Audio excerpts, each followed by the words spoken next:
ఇప్పుడు TDP BJP ఈ irony తీసుకొని మనం మాట్లాడితే ఆల్రెడీ ఒక షకీలా రెడ్డి అని ఎక్స్ టీడీపీ లీడరు బీఆర్ఎస్ లో జాయిన్ అవుతారు. అంటే తెలంగాణలో టీడీపీ లేదనే కదా అర్థం, క్లియర్ కట్ గా చెప్పాలనంటే. ఇదే టీడీపీ తెలంగాణ యొక్క వాటర్ ఇంట్రెస్ట్ల మీద విరుద్ధంగా పనిచేసింది.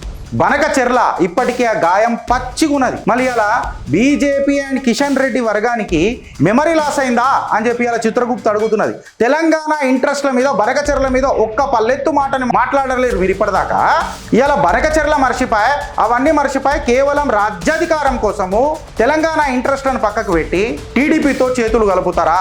అక్కడ టీడీపీ లీడర్లే వచ్చి బీఆర్ఎస్ లో జాయిన్ అవుతున్నారు. ఈ విడ్డూరం చూడుర్రి, ఇలా సక్కదనాల మనవాడ. ఇగో ఇది రాజకీయం. ఇక్కడ ఫ్రెండ్స్ నేను ఏం చెప్తున్నా ఈసారి దయచేసి చెప్తున్నా, పెద్ద అయిన కట్అవుట్ చూసి వీళ్ళని పెంచి పోషించకూడదు. నిజంగానే వీళ్ళకు కాంపిటెన్సీ ఉంటే ఓటే. పెద్ద అయిన ఫోటో పెట్టుకొని చాలా మాట్లాడతారు వీళ్ళు. ఆ కట్అవుట్ కి విలువ లేకుండా పోతున్నది వీళ్ళు చేసుట్లా.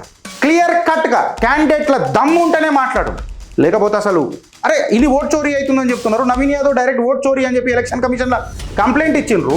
దాన్నన్నా వీళ్ళు లీవరేజ్ తీసుకొని ముంగడికి పోయిరానంటే లే పాపం ఒక బీజేపీ నాయకుడు నాకు తెలుసు అని అనుకుంటా కంప్లైంట్ ఇచ్చిండు.